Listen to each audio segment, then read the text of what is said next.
Hey everyone, welcome to episode 1 of What is Cool and Why Is It Devil May Cry? This is my kind of rain. If you haven't checked it out already, episode 0 is sitting right in the cards, and that is exactly where I break down what this whole series is trying to do. And yeah, we're launching this bad boy right on the 25th anniversary of the original game.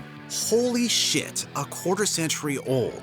The franchise that lit the fuse for stylish action is now old enough to rent a car, and I'm still not over it. So what better way to kick things off than with the game that kicked the entire genre straight in the teeth and into high gear. Sup everybody, it's your stylish, cool as fuck host, Locust. According to my PSN profile at the time of recording this, I am one of the first 30 people on the planet to platinum Devil May Cry 5 Special Edition. I've sunk well over 1,000 hours into DMC5 alone, and I've been a ride-or-die fan of the series since the first game was just a whisper in the wind. It's what, 26, 27 years now? Absolutely wild. So yeah, I'd say I'm more than qualified to talk about what makes this franchise so goddamn special. Now, before we kick the door off the hinges, do me a solid. Drop an inferno on that like button, stab the stinger into that subscribe button, and if you haven't already, ring that bell so you don't miss any of the carnage. While you're at it, say jackpot out loud, preferably in the comments so the algorithm knows we're actually having some fun here. By the way, this is my dog over here, Jackpot. Guess what I named him after? Jackpot. Now, let's get this party started. This is the most stylish Devil May Cry retrospective you're going to watch all year. Maybe ever. Let's rock, baby. You know, I'm a little ashamed to admit, I couldn't pin down the exact moment I first heard about the game. After digging around, it turns out Devil May Cry was officially unveiled on November 15th, 2000 via IGN. Back then, I was still firmly on Team GameSpot. Still don't like IGN. I lived on their forums, posting like a madman. By the time they finally permabanned me for obnoxiously, but 100% correctly, roasting Greg Kasavin because of his obnoxiously low score for his Devil May Cry 3 review. Yeah, we're probably gonna circle back to that in the DMC3 retrospective. I'd rack somewhere around 20,000 to 200,000 posts. You what? I honestly don't remember how many zeros were on that number. I just remember that it was just stupid fucking high. So I'm pretty sure it was through GameSpot that I first laid eyes on the franchise, and let me tell you, whew. Yeah, it was love at first sight. The game hadn't even launched yet, and I was already a full-blown obsessed 11-year-old. I could not get enough. Every single magazine, every preview, every internet showcase, every screenshot. I devoured it all.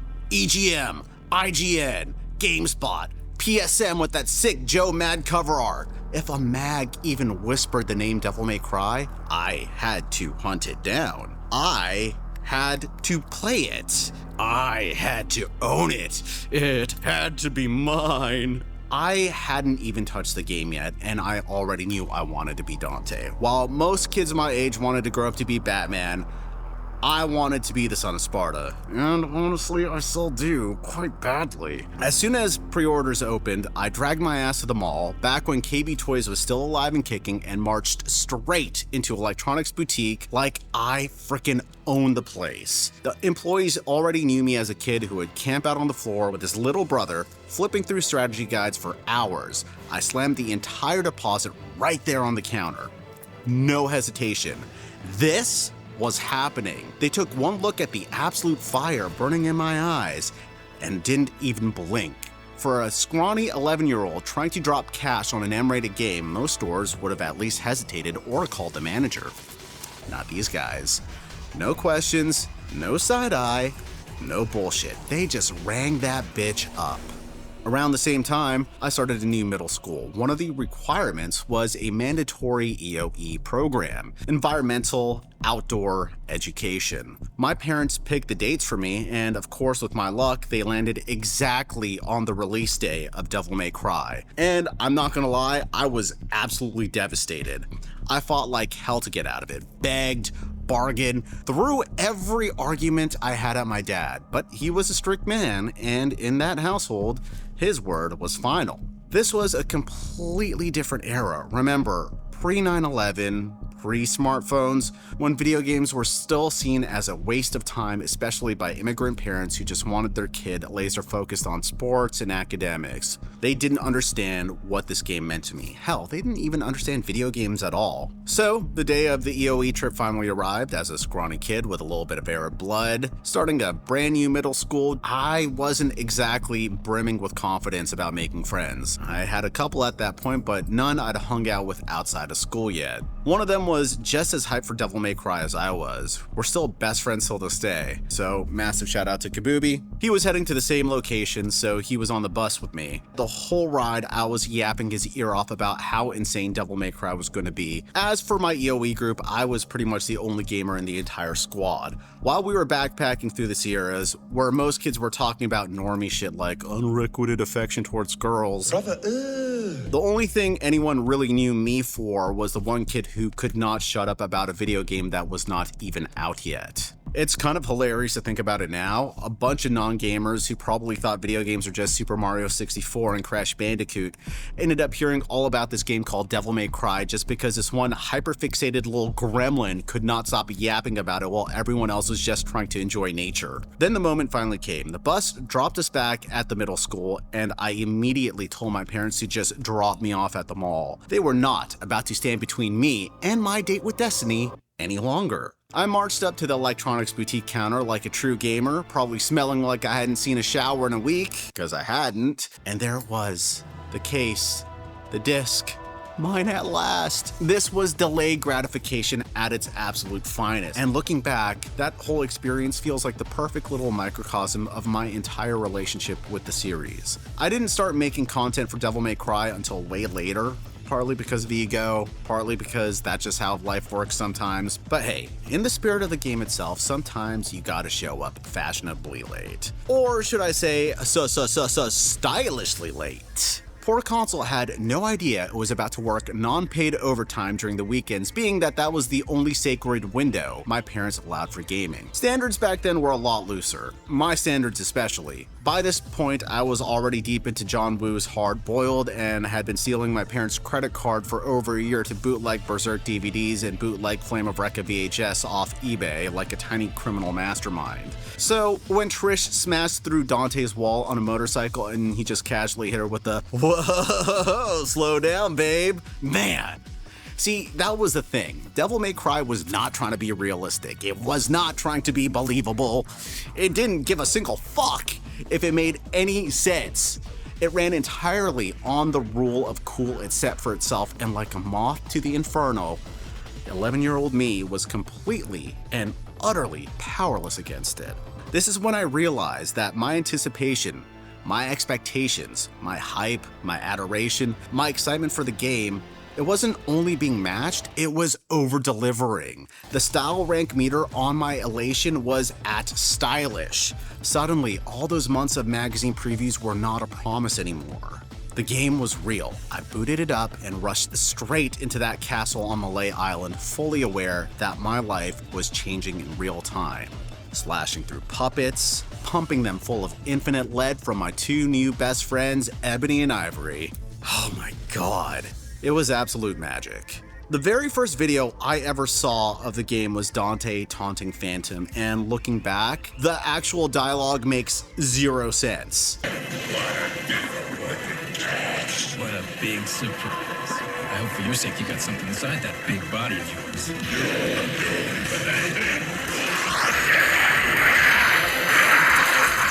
But man, it wasn't about the words. It was about the energy. I was already deep into Berserk at the time, so the power fantasy David and Goliath scale was already baked into me. And now I got to be that cocky bastard sending this 8-legged nightmare back to hell like it was nothing. Yeah, I died a few times, but eventually I kicked his ass. It's wild. So many of these bosses and characters I clashed with would end up becoming absolute legends across the decades. Virgil, Phantom, Nightmare. These were the absolute gatekeepers standing between me and that sweet mission complete. The final showdown with Mundus, turning into a full-on rail shooter, dude, kids back then didn't even bat an eye.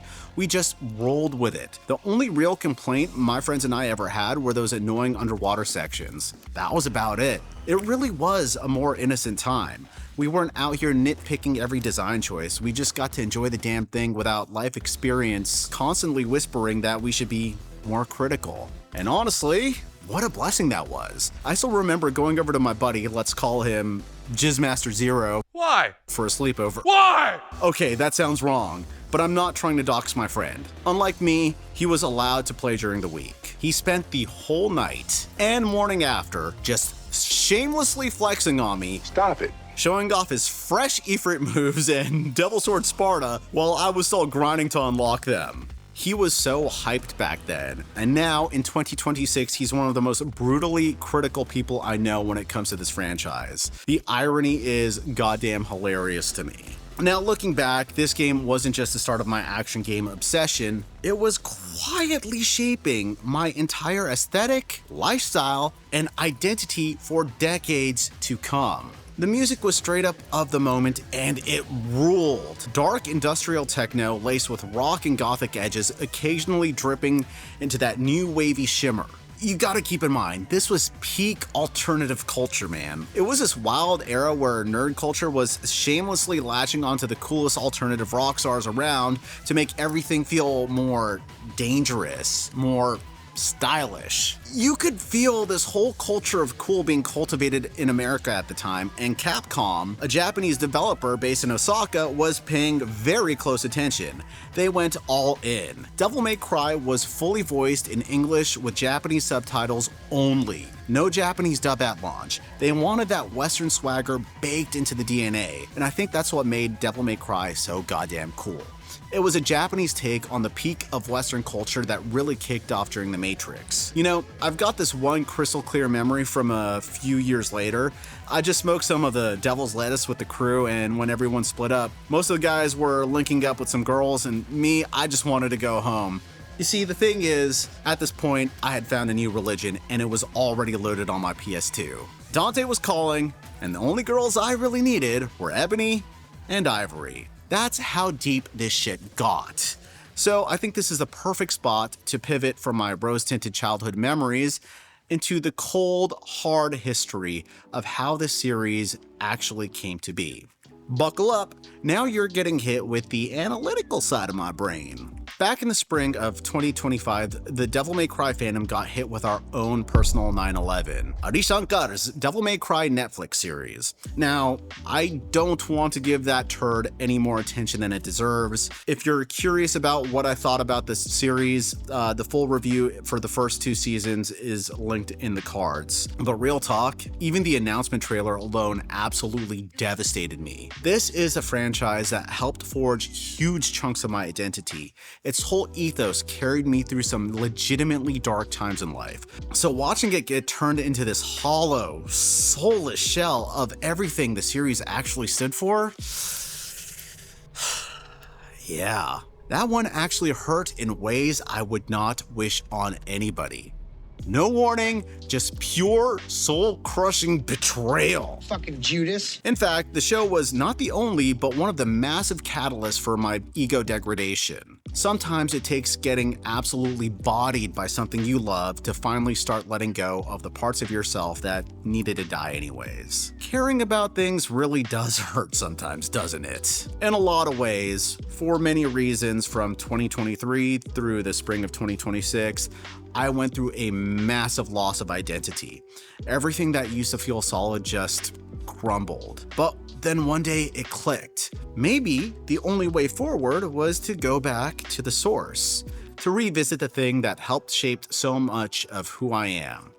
But this time, with clear eyes. No more rose-tinted nostalgia glasses. Just me, the game, and a conscious lens. It was time to return to Mallet Island. And honestly, Dante may as well have been wearing a maid outfit because I came back with a vengeance and did over 20 years of cleanup. Every secret, every hidden orb, every achievement, every last bit of demonic dust in the corners. Okay, how can I explain what it was like returning to this game over 2 decades later? I want you to imagine this. You get to spend one long evening in hospice care with Genghis Khan himself. And yes, statistically, you're probably one of his descendants. He's sitting there in his hospital bed, regaling you with absolutely and atrociously cool war stories. Tales of conquering empires, pillaging cities, and absolutely railing this one low-class concubine, the one who is most certainly your great-great-great-great-great-great-great-grandma. He's dropping pure wisdom on how to be the most ruthless, stylish, badass warlord the world has ever seen. But every 10 minutes, his old man bowels betray him. He just shits himself mid-sentence. Then the nurse has to come in with the bedpan, the wipes, and the whole humiliating cleanup routine, while Genghis is still trying to tell you how he once split a mountain in half with a single swing of his sword. That is Devil May Cry 1 in 2026. It is still one of the coolest, most influential motherfuckers to ever grace the genre. But it's old. It's got jank. It's got moments where the seams show and the camera fixes and the bowels loosen in spectacularly dated fashion. And yet, you still sit there, completely captivated, hanging on every word. If you have been a Devil May Cry fan for any real length of time, you already know the game is the brainchild of the notorious Twitter blogger himself, Hideki Kamiya. What many people know, and a lot of people forget, is that Devil May Cry started life as an early prototype for Resident Evil 4. Capcom took one look at it and basically said, yeah, this is insanely cool and all, but this isn't Resident Evil. So they spun it off into its own thing. Best decision ever. So yeah, this is where things get interesting. The game introduced us to Dante as this stylish, occultic detective type. He wasn't just another demon slayer, he was the guy you would call when shit got real weird. A huge part of that DNA came straight from Buichi Terasawa's legendary manga, Space Adventure Cobra. Hideki Kamiya has straight up said Cobra was one of the biggest inspirations for Dante's personality. That same effortless swagger, cocky grin, and the vibe of a larger-than-life anti-hero who treats cosmic-level danger like it's just another Tuesday. Cobra's smooth-talking, womanizing space pirate energy mixed perfectly with the occult detective aesthetic, then got cranked up to demonic levels. Kamiya even noted that he wanted Dante to have that same playful smirk while fighting, never fully letting the enemy see how serious or pissed off he really was underneath. The result? A character who looked like he should be fronting a goth industrial band while investigating your haunted basement, and somehow made it the coolest thing in the world. In fact, while doing my research, I came across this quote from this blog from 2011, and it seems to check out. I don't know, even if it's not real, I'm going to present it like it was real. Hideki carefully chose a rockstar prototype possessing sex appeal, style, and charisma to provide us with the necessary impetus into building this mighty character. During the interview, Hideki Kamiya commented that one of his teen band idols growing up was the English band Duran Duran. One of its members, bassist John Taylor, fit the bill as a probable model for Dante. My mom was a huge Duran Duran fan, so it's pretty crazy that my idol was based off of one of her favorite bass players ever. Apple doesn't fall far from the tree, I suppose. To put it shortly, Dante was supposed to be a rock star that does not give a shit. I think it's important to bring this up because when you stack the original Devil May Cry against the rest of the series, its unique vision really stands out. Compared to the absolute directionless mess that was Devil May Cry 2, the balls-to-the-wall reinvention which was Devil May Cry 3, the combat-focused but ultimately incomplete Devil May Cry 4, the ill-fated DMC reboot, and finally, the fully realized masterpiece that is Devil May Cry 5. The first game feels like it had a crystal clear identity that none of the other games quite replicated in the same way. And dude, thanks to those early Resident Evil roots and the original Dante concept, the game straight up feels like a dungeon crawler, a stylish, balls out, demon-slaying dungeon crawler, but a dungeon crawler all the same. There's this level of genuine spookiness here that none of the later games ever quite replicated. Maybe it's the endless barrage of occult imagery, maybe it's the oppressive atmosphere. But a huge part of it was the architecture itself. During the Art Nouveau era, architects realized that nature does not do straight lines and perfect squares. Everything curves, flows, breathes. So they started pulling floral and natural motifs into their designs. Look closely at the pillars in the area where you fight Phantom. They're not rigid, they curve, and sometimes it looks like they're breathing. That wasn't an accident. It was a brilliant, conscious choice to make the entire castle feel like a living, malevolent entity. Every vertical line, every ribbed vault, every towering spire was designed to pull the worshipper's eyes and soul upwards towards God. Gothic cathedrals were literal attempts to build heaven on earth, to create a space that made mortals feel small and the divine impossibly vast. Those dramatic cinematic camera angles were not just a leftover habit from Resident Evil. They were a very deliberate choice. The team wanted to constantly hammer home the sheer scale of nightmare you were up against, all while framing every single shot in the most stylish movie-like way possible. Pure visual poetry. Unfortunately, function followed form a little too hard here. What looked incredible came at a real cost to the gameplay. On higher difficulties especially, those fixed cinematic angles became a legit liability. Enemies attacking from off-screen, awkward blind spots during fights, and platforming sections where you're basically guessing where you're supposed to land. It's the clearest place where the game's ambition to be this moody, atmospheric dungeon crawler clashes head-on with the fast, stylish action it's now trying to deliver. Now, as I just mentioned, there was this heavy emphasis on stylish combat, and let's be real, Devil May Cry was the first game that truly went all in on this style. The closest thing that we had before was The Matrix, and that was a live-action movie, and the Zen analysis for that whole thing is linked in the cards.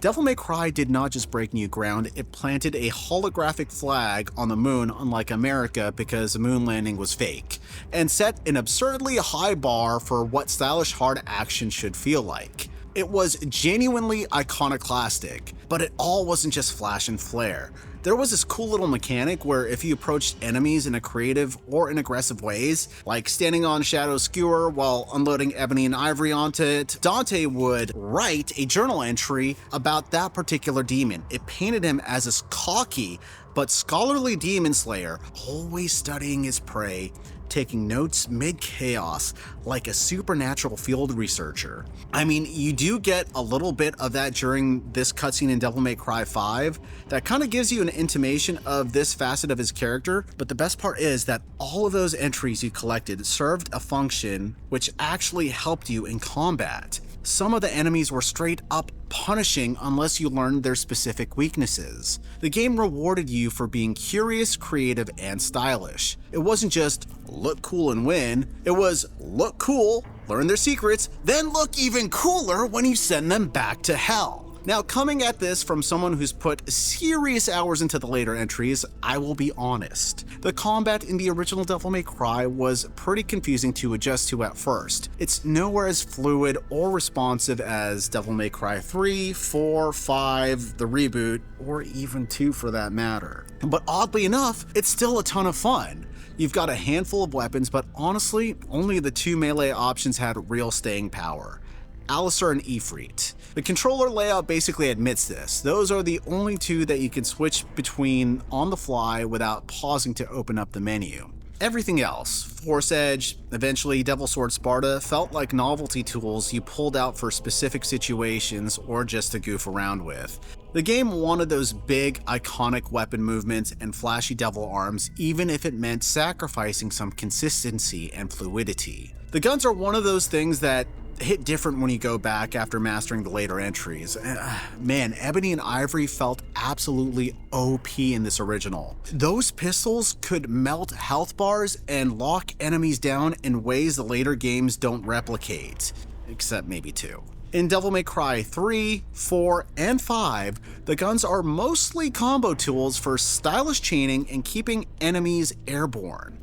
But in the first game, they were primary weapons. You could genuinely carry fights with smart gunplay. And a little known fact, the entire air juggling system that became the backbone of the series actually started as a bug during Onimusha Warlord's development. Enemies would randomly launch and stay suspended in air when hit with precise timing. Kamiya saw it, thought it looked insanely cool, and basically told the team, we're keeping this and building the whole goddamn combat system around it. So basically, Devil May Cry was born out of two games.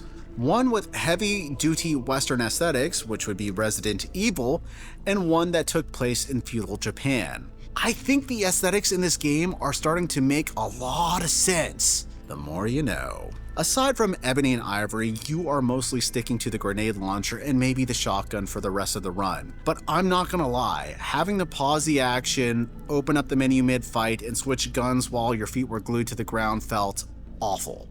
It completely killed the momentum and shattered whatever stylish flow you were building. It was another spot where the game's older design DNA got in the way of the fast, fluid power fantasy it was trying to create. Though, I'm not gonna lie, every time I selected Ebony and Ivory in the menu and they did that little cocky animation where they fire off a couple shots, it was straight up badass. Got me half chubbed every single time. Now, let's talk about the story. It's there, I guess. Look, I can't pretend that there's any profound character work happening here the same way Devil May Cry 3 or Devil May Cry 5 delivered. Those games actually have real emotional weight and strong writing.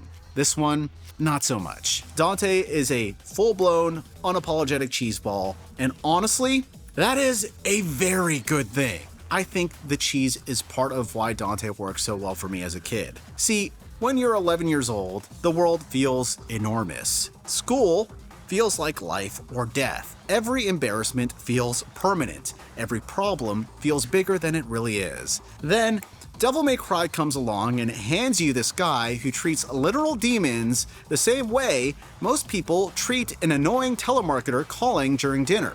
Block off, Featherface. That is what I connected with. Not the sword, not the guns, not even the cool coat. It was the attitude. Dante walks into situations that should terrify him and responds with a joke. He never lets them take his badass temperament away from him. The way the demons have all the power in the world, but Dante refuses to give them authority over his state of mind. Looking back, that's probably the first time I encountered a character who embodied that idea. Not courage in the traditional heroic sense, something closer to defiance, a refusal to let the darkness dictate the terms of engagement. I do not think 11-year-old me could have articulated any of that. If you asked me back then why Dante was so cool, I probably would have said, because he's got a giant sword and dual pistols, dumbass. But looking at it now, with adult eyes, I think there was something even deeper going on.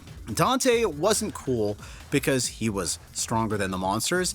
Dante was cool because the monsters could not make him afraid to be himself. No matter where he goes, that red coat sticks out like a sore thumb. What is great about the original is that it lays down the solid foundation for everything that came after. It's a little clumsy, sure, but all the core pieces are here. The later entries just took that foundation and turned it into something legitimately fantastic under Hideaki Itsuno's vision instead of Kamiya's. And when you look at what Itsuno delivered, starting with Devil May Cry 3, his first game with full creative control from start to finish, compared to what we got here, yeah, switching directors was probably the best thing that could have ever happened to the series. And listen, even before internet memes were a concept, me and Jizzmaster Zero were already memeing the shit out of this game in real life. We would randomly scream, "I should have been the one to fill your Dark Soul with light, at each other like absolute immature degenerates. That is goated gaming history right there. You still ain't fucking with that energy, ever. Like, love it or hate it, it's moments like that which forever remain in the annals of history when it comes to on-screen entertainment. That's the beautiful contradiction of the original Devil May Cry. It's janky, it's dated, with very visible warts and spots, The camera can be an absolute bastard, and some experiments fall flat on their face, but it also has an atmosphere, an identity, a pure rule of cool swagger that the rest of the series never fully recreated in the same way. And make no mistake, the game changed the industry. It basically invented the modern character action genre. Without Devil May Cry 1 saying, style is the whole point, we don't get Bayonetta, which is coming as well, we don't get the full evolution of Nier, we don't get Metal Gear Rising's ridiculous sword surfing, or a dozen other games that chase that same power fantasy. It proved you could be over the top, self-aware, and still mechanically ambitious. It took Resident Evil's DNA, injected it with pure early 2000s cool, and created something completely anew. So yeah, does it hold up perfectly in 2026? No, not even close. Should you still play it? Abso-fucking-lutely, especially if you've only ever known the smoother, flashier later entries. Go in knowing you're stepping into the raw, unrefined prototype of absolute greatness. A game that's equal parts brilliant and broken. Because, at the end of the day, that's what Devil May Cry has always been about. Not style for the sake of style, conviction. And that is exactly why I think a lot of people get the remake conversation so wrong. On one hand, Devil May Cry 1 is as perfect as is and should not be touched. And on the other, listen, I love this game to death, but I've got to be real with you. It desperately needs a remake. And when, not if, Capcom eventually does it, they better not just slap a fresh coat of paint on it and turn it into Devil May Cry 5 with a Mallet Island skin. Screw that. They need to lean hard into what made the original so goddamn special. The oppressive, living gothic dungeon crawler atmosphere, the rule of cool swagger, the fixed cinematic camera framing those towering demonic halls, the unrefined jank that somehow made it feel dangerous and alive. Preserve the soul, respect the vision, update the gameplay, sure, but do not sand away the things that made this game feel like a haunted, breathing castle instead of just another polished character action title. Do something that plays into the journal entries or something, you know? That would be so fucking cool. So, after 25 years, what did I actually learn coming back to Devil May Cry? Parts of the game have aged like milk left in a hot car. None of that really surprised me though. What did surprise me was how much of the magic was still there. Pure, unfiltered swagger. The thing I thought I was remembering through nostalgia goggles was not an illusion. It was actually there. Maybe not in the way I remembered it, but it was there. And in a strange way, so was I. Looking back, it's funny. The kid on the bus that could not stop talking about Devil May Cry, he annoyed everyone around him. He was absolutely convinced that this game was going to change his life. And the stupid part, he was right. Because Devil May Cry didn't just influence the games I played, it influenced the music I listened to, the books I read, the aesthetics I gravitated towards, the subcultures I eventually found a home in. It quietly planted the seeds for so much of who I would eventually become. Hell, in some ways, it definitely shaped the person sitting here talking to you right now. I'm standing. When everything started falling apart between 2023 and 2026, I thought I needed to figure out who I was. I thought the answer was somewhere out there in the future, waiting to be discovered. What I didn't realize was that part of the answer had been sitting on a PlayStation 2 disc the entire time. Not because Devil May Cry told me who to be, but because it came with some kind of Rosetta Stone for my soul, helping me understand who I had been all along. Coming back to Mallet Island was not about proving the game was a masterpiece. It wasn't about validating childhood nostalgia. It was about returning to one of the places where the foundation of my identity were first being laid down and seeing what was actually there once the nostalgia wore off.